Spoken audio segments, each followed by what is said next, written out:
Hi, నేను రమేష్. ఇవాళ మనం పివట్ టేబుల్లో చిన్న టిప్ అయితే చూద్దామండి. ఓకేనా? సో మరి ఆ టిప్ వచ్చేసి ఇక్కడ ఒక డేటా ఉందండి. సిటీ వైజ్గా సేల్ ఉంది. ఓకేనా? సో ఆ సిటీ వైజ్ సేల్ని నేను పివట్ టేబుల్ వేశాను.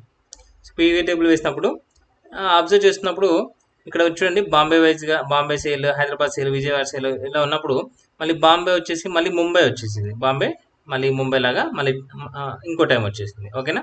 అదేవిధంగా హైదరాబాద్ ఫుల్ నేమ్తో వచ్చింది. మన తర్వాత హెచ్వైడి అని కూడా వచ్చింది. ఓకేనా? సో మరి ఇలా మల్టిపుల్ టైమ్ సిటీస్ రాకుండా యూనిక్ చేద్దాం అనుకున్నాను. ఓకేనా? సోర్స్ డేటాకి వెళ్ళాను. సోర్స్ డేటాకి వెళ్ళి ఈ హెచ్వైడి ఏదైతే ఉందో హైదరాబాద్ ఫుల్గా హైదరాబాద్ అని రాసేసాను.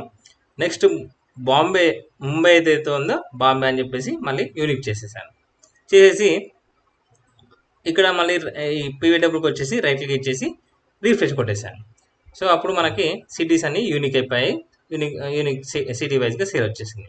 కాకపోతే ఎప్పుడైతే నేను ఫిల్టర్ క్లిక్ చేయగానే మళ్ళీ అలానే ఉండిపోయినాయి దాంట్లో. ఓకేనా? ఫిల్టర్లో మాత్రం అలానే ఉండిపోయినాయి, డేటా మాత్రం చేంజ్ అయిపోయింది. బట్ ఇక్కడ చూడండి, హెచ్ఐడి అలా ఉంది, ముంబై అలానే ఉంది, బాంబే, హైదరాబాద్. ఓకేనా? ఒకసారి అవి సెలెక్ట్ చేసుకుంటే డేటా ఏమి ఉండకపోవచ్చు, కాకపోతే ఉండదు.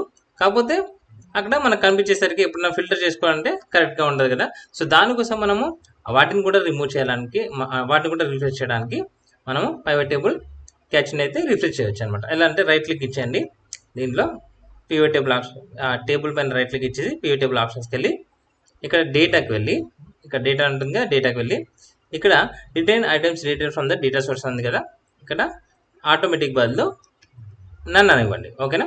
ఓకే క్లిక్ చేయండి. ఓకే క్లిక్ చేస్తే మనము ఒకసారి చూద్దామా, అలా ఉండిపోయింది. కాకపోతే మళ్ళీ ఒకసారి రీఫ్రెష్ కొట్టండి. రీఫ్రెష్ కొడితే రీఫ్రెష్, ఇప్పుడు చూడండి వెళ్ళిపోయాయి. సో ఈ విధంగా మనం పైవట్ టేబుల్ క్యాచ్ని అయితే ఏవైతే డేటెడ్ ఐటమ్స్ అయితే రిఫ్రెష్ చేయొచ్చు. ఓకేనా? సో మళ్ళీ ఒకవేళ వేరే వేరే చోట మనకి అవసరం ఉండొచ్చు, అంటే పైవట్ టేబుల్, పవర్ క్వేరీ అట్లాంటి వాటిల్లో. సో బెటర్ పైవట్ టేబుల్ ఆప్షన్కి వెళ్ళి మళ్ళీ డేటాకి వెళ్ళి సేమ్ ఆటోమేటిక్గా ఇచ్చేసేయండి ప్రాబ్లం. ఓకేనా? ఆటోమేటిక్ ఇచ్చేసేయండి. ఆటోమేటిక్ ఇచ్చేసింది మాత్రం మళ్ళీ ఏం రాదు. ఇప్పుడు రిఫ్రెష్ కొట్టేసాను. ఓకే, డేటా రిఫ్రెష్ అయిపోయింది కాబట్టి అక్కడ ఏం రాదు. ఓకేనా? సో ఈ విధంగా మనం ఇలాంటి ప్రాబ్లమ్స్ని మనం క్లియర్ చేసుకోవచ్చు. Thank you.